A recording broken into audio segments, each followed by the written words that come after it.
What is up, YouTube?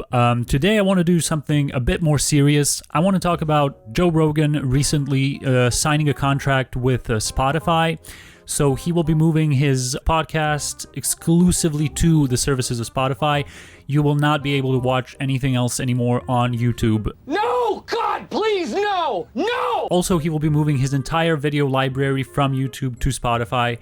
And yeah, his YouTube channel is pretty much done. Now, I really enjoy watching the Joe Rogan podcast because of the way the open-mindedness and open-mindedness, is that a real word?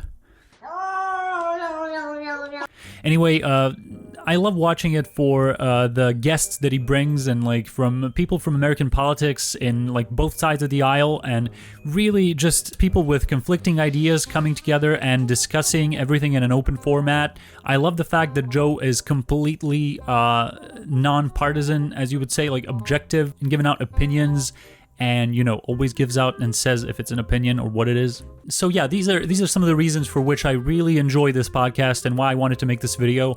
But before saying anything else and giving my opinions on the move, I want to play a video and then talk about it later. We're trying to get past in the next. Don't you think? Yeah. It should be that? No, I do think. That's the reason why we're not on that. We're not on Spotify, and the reason why we're not on it is because it didn't make any sense. Hello, everybody. I have an announcement. The podcast is moving to Spotify. I signed a... Yeah. That's what I wanted to play. Now,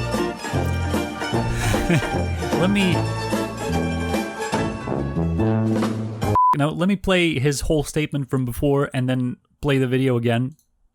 We're like, we want to put you on. It's going to be great for you. I'm like, how's it great? Yeah. You guys are going to make money. Like, you guys are making money. You don't give us any. That whole streaming thing is this weird smoke and mirrors song and dance they put on. You're going to be a part of something big. You're like, yeah. But what are you selling? All you sell is artists' work. You don't have anything to sell. Yep. And I say to them, the artists get paid so little. So little. So a multi-year licensing agreement with Spotify that will start on September 1st. Starting on September 1st, the entire JRE library will be available on Spotify as well as all the other platforms. Then somewhere around the end of the year, it will become exclusive to Spotify. I just wanted to play this video because I find it very ironic that, a couple of years ago he had all that to say about Spotify, and then, then you see him moving on to it himself.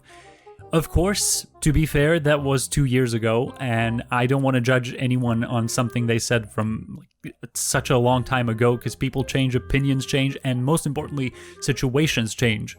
So, everything really changes, and there's a reason why people's opinions change, because the world changes in the meantime. So I just found this whole thing a little bit ironic, and I really only wanted to use it as a meme. So that is why I played the video. But I have to say, I kind of understand why he's doing this. Also, I want to read the Rolling Stone article on this. So, Spotify shook up the podcast world on Tuesday when the popular and polarizing podcaster Joe Rogan announced his show, The Joe Rogan Experience, would become a Spotify exclusive this September. But it wasn't a total surprise. The news further bolstered Spotify's high-profile podcasting moves from... The exclusive Rogan deal exceeded $100 million, according to the Wall Street Journal, making it one of the largest single podcast deals the industry has ever seen. It was certainly a big enough offer for Rogan, who earns a hefty revenue via his 8 million YouTube subscribers following, to remove his previous podcasts from YouTube later this year. So, yes, he will be removing all of his previous podcasts and the entire video library. So I don't want to read any more of this, but yeah, this whole move with bringing it exclusively to Spotify is something I kind of don't like. Because, well, first of all, I'm going to have to move to Spotify to listen for it, to listen to the podcast. But other than that, I also don't like it because I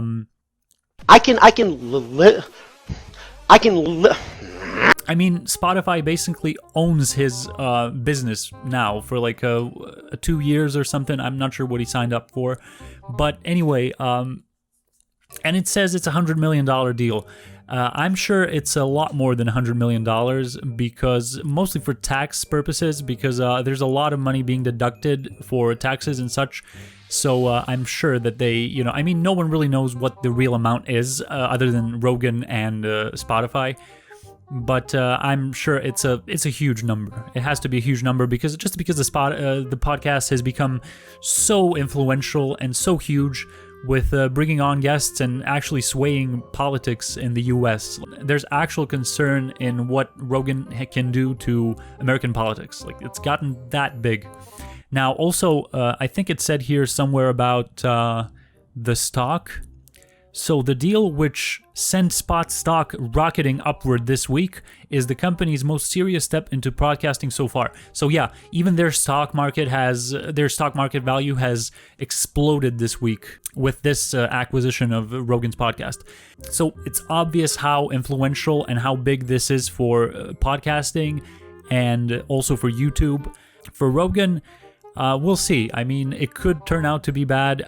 He will definitely lose some of the audience at first, but that doesn't mean that he won't get them back or even grow further, because Spotify is also a huge platform. I heard a very strange theory on why he did this, saying that he is tired of what he's doing, so he wanted to move to a different platform, get some money, and then slowly turn things down and, just finish the podcasting business. He's had enough success in his life and is just ready to hang up the towel. Personally, I don't think either of those is true. I think, and I'm almost certain that the reason for why he did this is monetization. Definitely monetization, because of the format of the show and the way he talks about everything, completely open-minded. And YouTube is very serious with their monetization. They're very careful with what they want to allow people to hear and what not. And I'm sure it's for good reasons. Like with the current Corona stuff, they want to really limit what people are saying in terms of false theories, and which could potentially be dangerous for people listening to them. And I understand that, but it is also the reason why Joe has decided to move.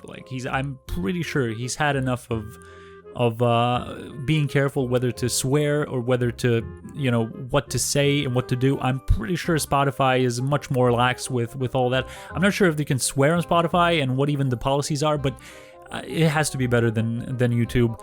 And I think he believes that it's going to be very different, and they must have promised him something along those lines. So yeah, that was kind of my take on the recent events and what happened here. If you enjoyed this video, give me a thumbs up, subscribe, and I'll see you in the next one. In the next video, I want to do some more League of Legends gameplay, specifically Ultra Rapid Fire, so stay tuned for that video. So yeah, peace.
I'm